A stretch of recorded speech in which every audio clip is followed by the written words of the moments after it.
Hey everybody, we're going to be talking about military house hacking today, and specifically how to buy homes while you're in the military that end up being the best income and wealth hack possible. Yes, I said income as well, not just wealth that you're going to be able to use, I don't know, years and years down the road, but actually how to increase your income.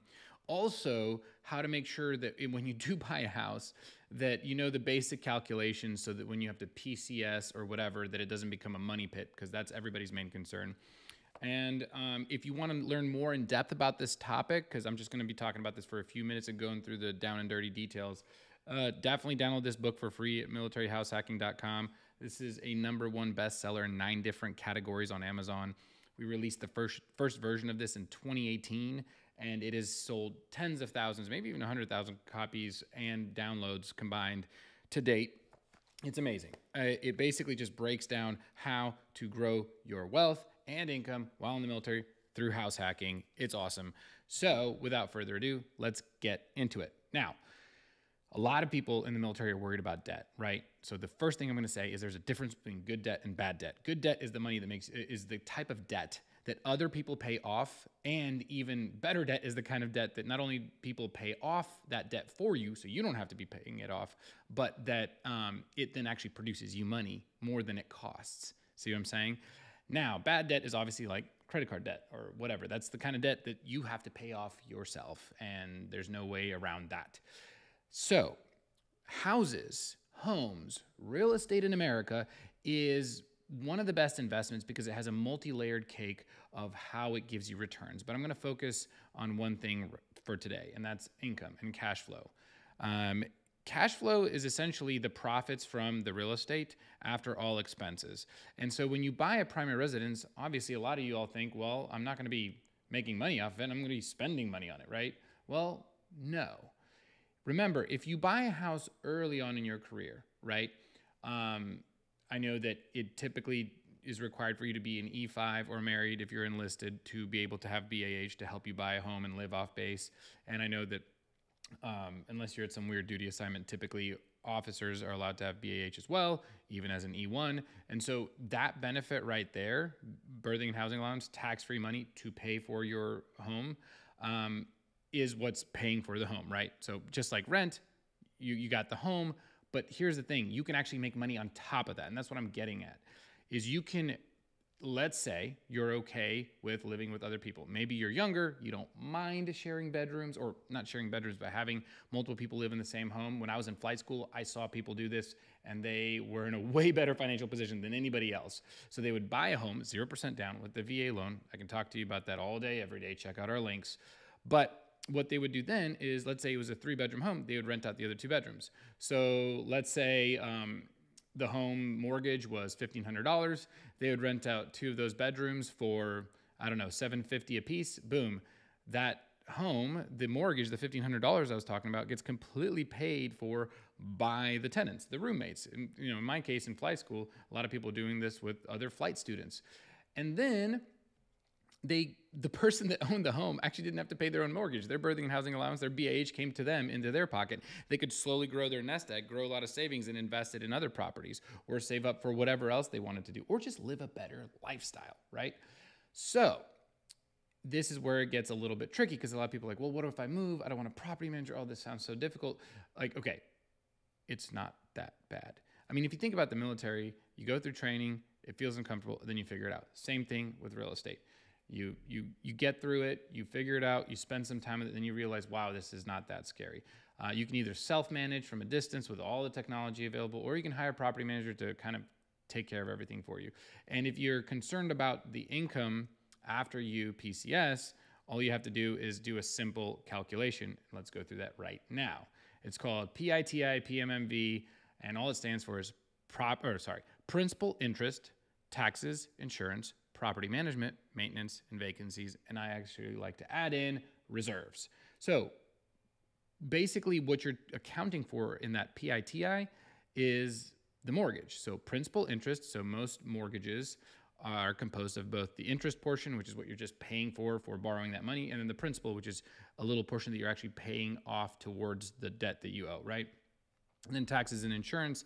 Sometimes this all gets wrapped into a single payment that you make monthly because the mortgage servicing company, they escrow all of it. And all that means is they handle the payments for you to the insurance company and to the tax collector, and you just make one payment to them, and they kind of make sure it goes where it needs to go.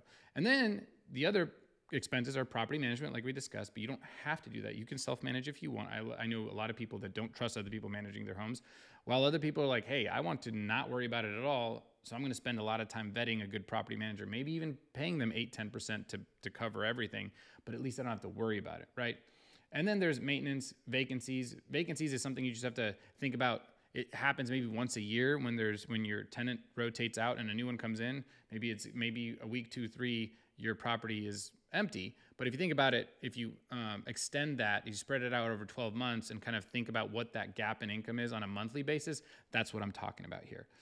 And then reserves, right? You want to just start setting aside reserves in case like a random, dishwasher breaks, whatever, depending on what you have in your lease, what is on the tenant, what is on you, maybe a roof repair, maybe because, you might have great insurance, but if a hurricane comes through, like in Pensacola, Florida, and you have to pay a deductible for your roof, you want to have those reserves. So if you're able to account for all that, if you buy a home smartly and you still are making money after all that, then that's awesome. Because now you have something that's going to be growing in value over time. Somebody else is paying off. It's helping you on taxes. There's all sorts of things. I'm not going to get into it, but plus it's making you money.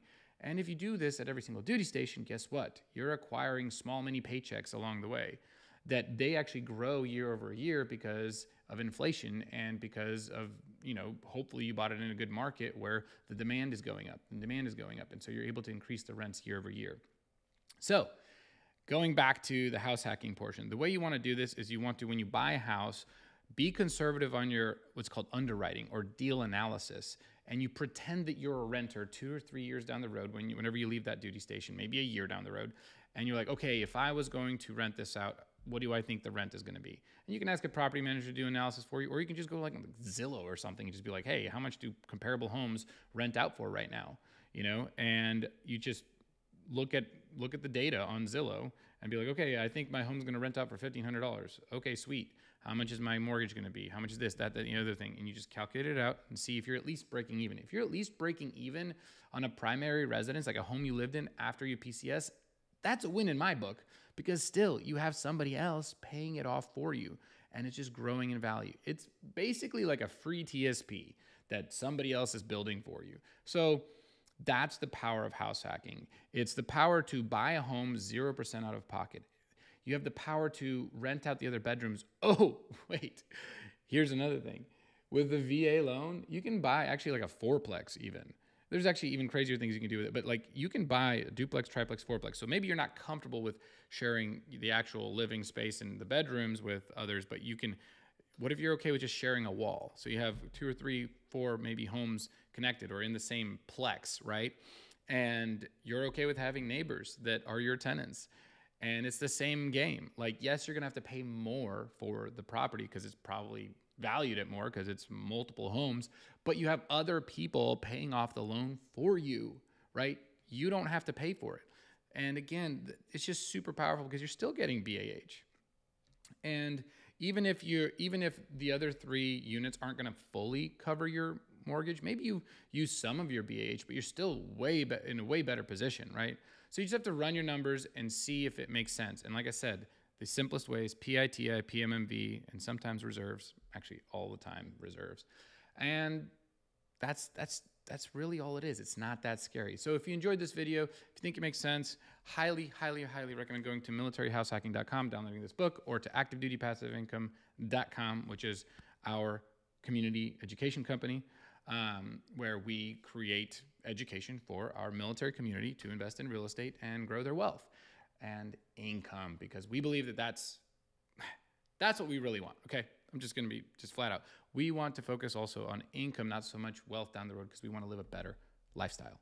So that's how ADPI differentiates itself. We really focus on the more near term, on what we can do to live a better life now, based off of mindset, based off of what you're acquiring, assets that cash flow like real estate.